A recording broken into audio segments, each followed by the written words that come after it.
Je n'ai jamais pensé qu'un jour je quitterais Lyon pour retourner dans la ville où j'ai grandi. Après plus de 30 ans à construire ma carrière dans l'hôtellerie, à me faire une place dans un secteur compétitif, il me semblait impensable d'abandonner tout ce que j'avais bâti. Mais quand mon père a appelé, la voix chargée de désespoir pour me dire que l'hôtel des Monts était au bord de la faillite, j'ai su que je n'avais pas le choix. J'ai vendu mon appartement, utilisé toutes mes économies et suis retourné dans la petite ville où ma famille dirigeait cet hôtel depuis des décennies. Au fond de moi, je savais qu'il ne s'agissait pas seulement de sauver une entreprise. C'était une occasion de prouver à mes parents que j'étais bien plus que doué pour les détails. Je pouvais être leur salut. Mais rien ne pouvait me préparer à ce que j'ai découvert à mon arrivée. L'hôtel, qui fut jadis un symbole de tradition et d'hospitalité, était un véritable désastre. La décoration semblait sortie des années 80, avec des tapis tachés et des meubles lourds criant dépassés. Les employés travaillaient sans aucune formation adéquate. Les évaluations en ligne formaient une mer de critiques et l'administration se faisait encore sur papier, comme si le temps s'était arrêté. J'ai ressenti une douleur au cœur.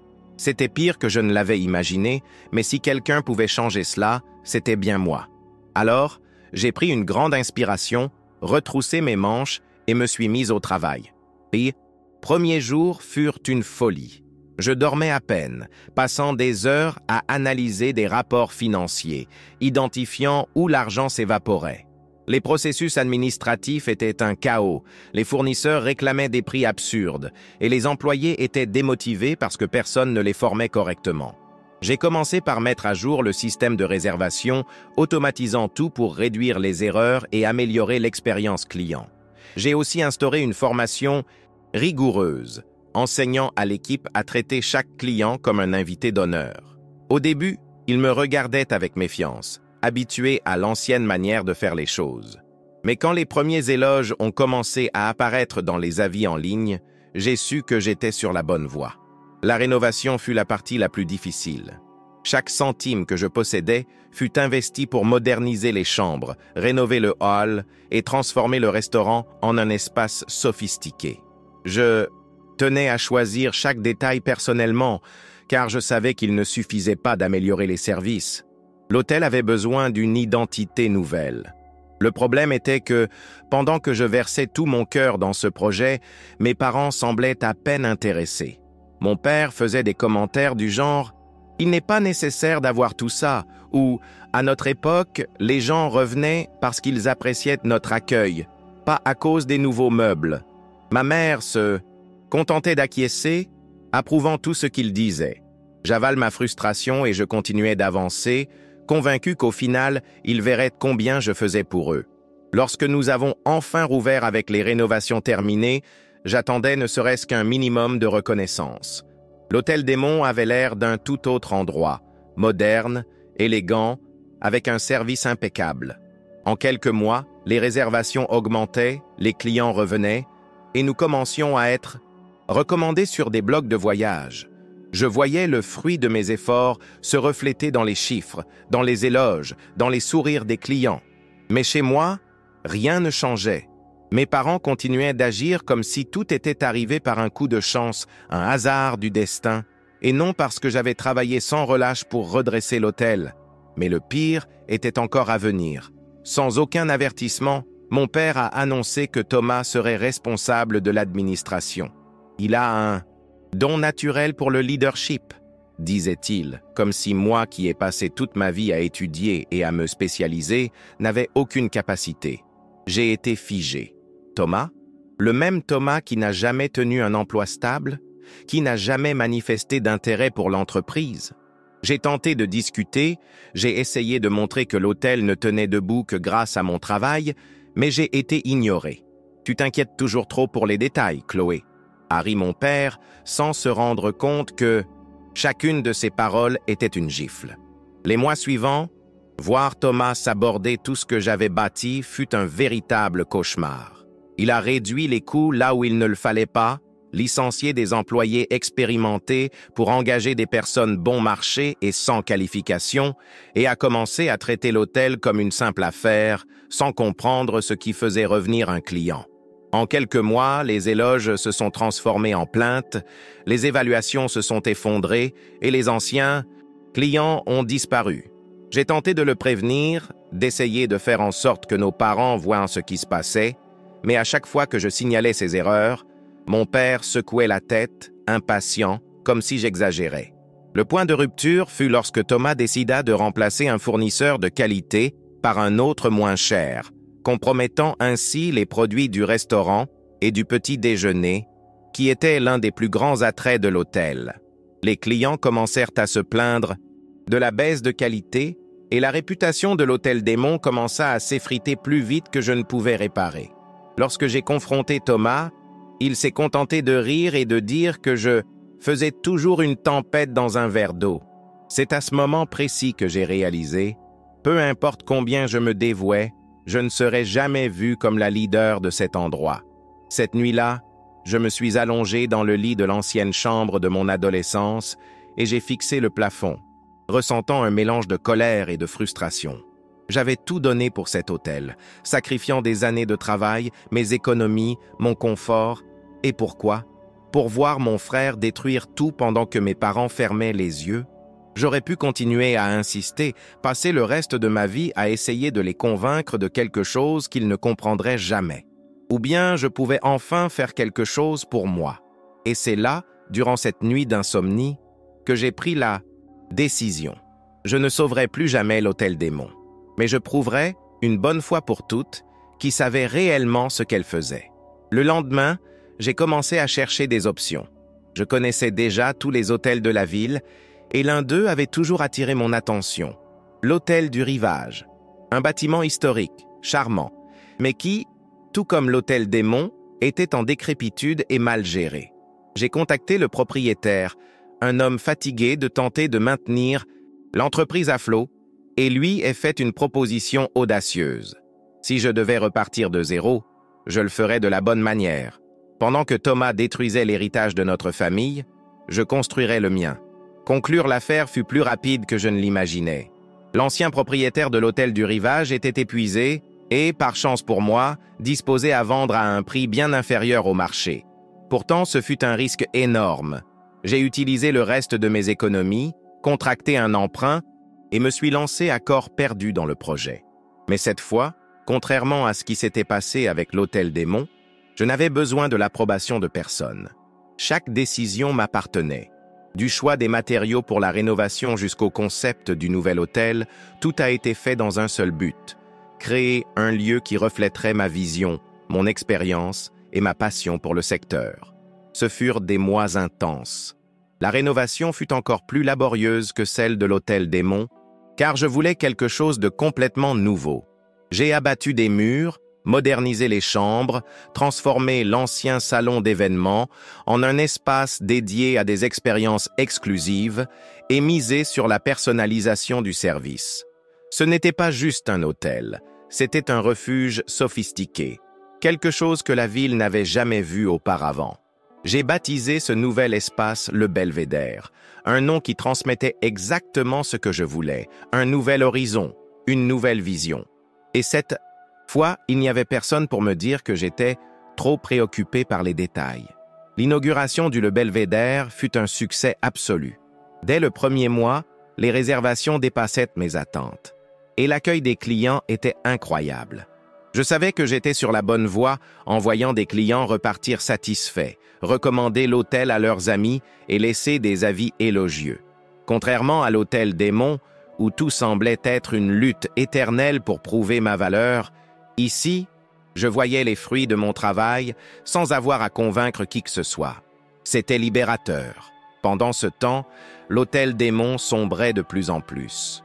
Les coupures irresponsables de Thomas avaient transformé l'hôtel en un lieu froid et sans identité. Le service s'était dégradé, les anciens clients ne revenaient plus et les avis négatifs se multipliaient. Mon père tentait encore de justifier les erreurs de mon frère, mais ma mère n'était plus capable de cacher son malaise face à ce qui s'effondrait. Pour la première fois, je percevais dans ses yeux une hésitation, comme si elle commençait enfin à se demander s'ils avaient commis une erreur. Il n'a pas fallu longtemps pour que la chute de l'Hôtel des Monts devienne irréversible. Les clients cessèrent tout simplement de réserver, les employés commencèrent à partir d'eux-mêmes, et Thomas, ne sachant plus quoi faire, prit la pire décision possible, baisser drastiquement les prix dans l'espoir d'attirer plus d'hôtes. Mais un hôtel de qualité médiocre à petit prix n'attire qu'un certain type de clientèle, et ce n'était pas celui qui aurait pu soutenir l'entreprise à long terme. La réputation de l'endroit ne cessait de se détériorer, et pour la première fois, mon père commença à montrer une réelle inquiétude. Quand mes parents vinrent finalement me voir, essayant de masquer leur désespoir par un ton de conversation décontracté, je savais déjà ce qu'ils allaient me demander. Ils voulaient que je revienne pour sauver à nouveau l'Hôtel des Monts, que j'utilise mes connaissances pour renverser le désastre qu'ils avaient eux-mêmes laissé se produire. Mais cette fois, ma réponse fut claire. Non, pour la première fois de ma vie, je ne ressentais plus le besoin de leur plaire, de prouver quoi que ce soit. L'Hôtel des Monts appartenait au passé. Je regardais vers l'avenir. Leur réaction fut exactement comme je l'avais prévu. Mon père resta silencieux pendant quelques secondes, comme s'il essayait de comprendre le fait que j'avais refusé. Ma mère, visiblement mal à l'aise, tenta d'argumenter en disant que la famille avait besoin de moi, que tout cela était un malentendu. Mais je restais ferme. J'avais passé toute ma vie à espérer qu'on me voie comme quelqu'un de capable, quelqu'un qui mérite la reconnaissance. Mais à cet instant, j'ai compris que cela n'avait jamais été une question de compétence. C'était un cycle que je devais briser, et je l'ai brisé. Je quittais cette conversation, presque soulagé. Dans les jours qui suivirent, la nouvelle de mon refus se répandit dans la ville, et de nombreux anciens employés de l'Hôtel des Monts vinrent me voir, demandant un emploi au Le Belvédère. J'embauchais les meilleurs, ceux qui appréciaient vraiment un service de qualité, et l'hôtel ne fit que croître encore. Des événements exclusifs, des partenariats stratégiques, une liste d'attente pour les réservations. J'avais créé quelque chose de grandiose, quelque chose qui m'appartenait véritablement. Pendant ce temps, l'Hôtel des Monts, autrefois la fierté de ma famille, se transformait en un fantôme de ce qu'il avait été. Les mois passèrent, et pendant que mon hôtel prospérait, l'Hôtel des Monts sombrait encore davantage dans le chaos. Thomas avait tout essayé. Promotions agressives, forfaits de dernière minute, voire même des promesses creuses d'expériences exclusives qui ne livraient jamais ce qu'elles annonçaient. Mais les dégâts étaient déjà faits. La réputation de l'hôtel était anéantie. Les rares clients qui se présentaient se plaignaient du mauvais service et des coupes budgétaires, et les dettes s'accumulaient de manière incontrôlable. Un jour, j'entendis des rumeurs selon lesquelles mes parents envisageaient de vendre l'Hôtel des Monts. Le même hôtel qu'ils défendaient de bec et ongles, qui m'avait empêché de diriger, qui avait été confié à Thomas sans hésitation. 6 mois auparavant, j'aurais ressenti une pointe de tristesse en apprenant cela. Mais maintenant, j'acceptais simplement le fait. L'Hôtel des Monts n'était plus de ma responsabilité, il ne l'avait jamais été. J'étais exactement là où je devais être, récoltant les fruits de ce que j'avais construit de mes propres mains. La reconnaissance que j'avais toujours recherchée de la part de ma famille vint de là où je m'y attendais le moins, du marché.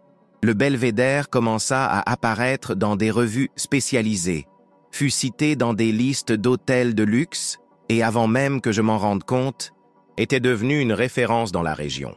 Je reçus des invitations pour des conférences sur la gestion hôtelière, des interviews dans des journaux locaux, et un jour, arriva la nouvelle qui me fit faire une pause et respirer profondément. J'avais été nominé pour un prix prestigieux dans l'hôtellerie. La cérémonie fut grandiose. J'étais là, entouré d'autres professionnels qui, comme moi, avaient dédié leur vie à ce secteur. Quand mon nom fut annoncé en tant que lauréate, je ressentis un tourbillon d'émotions. Je montai sur scène, reçus le prix, et l'espace d'un instant, mes yeux rencontrèrent ceux de mes parents, assis dans le public. Ils n'avaient rien à dire. Leurs regards, chargés de regret et d'admiration, en disaient long. Mais, à ma grande surprise, cela ne m'apporta pas la satisfaction que j'avais imaginée. À cet instant, j'ai compris quelque chose d'important. Leur validation n'avait plus d'importance. En quittant la cérémonie, je respirai profondément et ressentis quelque chose que je n'avais pas éprouvé depuis longtemps, la paix. Pas cette paix passagère d'une victoire personnelle, mais une tranquillité profonde, la certitude que je n'avais plus besoin de prouver quoi que ce soit à qui que ce soit. Pendant des années, j'avais couru après la reconnaissance de mes parents, essayant de leur faire voir ma valeur. Mais là, en tenant ce prix entre mes mains, j'ai réalisé que la véritable reconnaissance avait toujours été en moi. Je savais de quoi j'étais capable, et cela me suffisait. Dans les jours qui suivirent, ma vie continua sans grand bouleversement. Le belvédère continuait de croître, mon équipe était plus soudée que jamais, et pour la première fois, je pouvais réellement profiter de ce que j'avais bâti. Je repris les voyages, participais à des événements internationaux et commençais même à envisager l'ouverture d'une nouvelle unité de l'hôtel dans une autre ville. Mais par-dessus tout, j'avais enfin été libéré du poids d'essayer de réparer ce qui ne voulait pas être réparé. Quelques semaines plus tard, je reçus un appel inattendu de ma mère. L'hôtel des Monts était officiellement en vente. Elle parlait sur un ton hésitant, comme si elle s'attendait à ce que j'offre une solution, un plan miracle pour sauver l'entreprise familiale. Mais je restais silencieuse. Il n'y avait plus rien à dire. L'hôtel qui fut jadis leur fierté n'était plus qu'un bâtiment vide avec un nom usé. J'aurais pu ressentir de la pitié, de la colère ou même l'envie de dire « je te l'avais bien dit ». Mais rien de tout cela ne m'ébranla. J'acceptais simplement la fin d'un cycle qui n'avait jamais été le mien à porter. La dernière fois que je suis passé devant l'hôtel des Monts, il ne semblait plus aussi imposant qu'autrefois. L'enseigne ancienne était éteinte, les rideaux étaient tirés et l'effervescence des beaux jours avait disparu. Pendant des années, cet endroit avait symbolisé tout ce que je voulais conquérir. Le respect, la reconnaissance, la validation de ma famille. Mais maintenant, en le voyant ainsi, j'ai compris que le véritable succès n'était pas là. Le succès se trouvait dans le belvédère, dans chaque client satisfait, dans chaque choix que j'avais fait sans attendre l'approbation de quiconque. J'ai poursuivi mon chemin sans regarder en arrière. Je savais que, d'une certaine manière, mes parents ressentaient le poids des choix qu'ils avaient faits. Mais cela n'était plus mon problème. La vie m'avait appris de la manière la plus dure qu'on ne pouvait forcer personne à voir sa propre valeur. J'avais passé trop de temps à essayer de prouver mon talent à des personnes qui n'avaient jamais voulu le reconnaître. Maintenant, ma seule préoccupation était de continuer à grandir, d'étendre le belvédère et de profiter du succès que j'avais construit de mes propres mains. 1 an plus tard, j'ai inauguré une deuxième unité de l'hôtel, cette fois à Bordeaux. Ce fut un nouveau défi, mais complètement différent de celui que j'avais vécu à l'hôtel des Monts. Désormais, j'avais confiance, de l'expérience et, surtout, la liberté de faire les choses à ma manière. Mon nom s'était imposé dans le monde de l'hôtellerie et mon histoire était devenue une source d'inspiration pour d'autres professionnels du secteur. On me demande toujours si je parle encore à mes parents ou à Thomas. La vérité? Nous restons en contact, mais nous n'avons plus jamais eu la même relation. Et pour être honnête, je suis en paix avec cela. Aujourd'hui, quand je regarde en arrière, je ne ressens ni regret ni tristesse. Je ressens de la fierté. La fierté d'avoir eu le courage de sortir d'un cycle qui ne m'avait jamais valorisé. La fierté d'avoir construit quelque chose à partir de rien, sans dépendre de l'approbation de quiconque. J'ai passé ma vie à espérer que mes parents me voient comme la professionnelle que je suis. Mais au final, la seule validation dont j'avais besoin était la mienne. Ce fut libérateur de comprendre cela. Le belvédère continue de grandir et moi, je grandis avec lui. J'ai appris que le succès ne consiste pas à porter un héritage qui ne t'appartient pas, ni à quémander une place à table. Le succès, c'est construire sa propre table, selon ses propres règles. Et c'est exactement ce que j'ai fait. Peut-être qu'un jour, mes parents comprendront cela. Mais s'ils ne le comprennent pas, tant pis, parce que j'ai compris. Et ça suffit.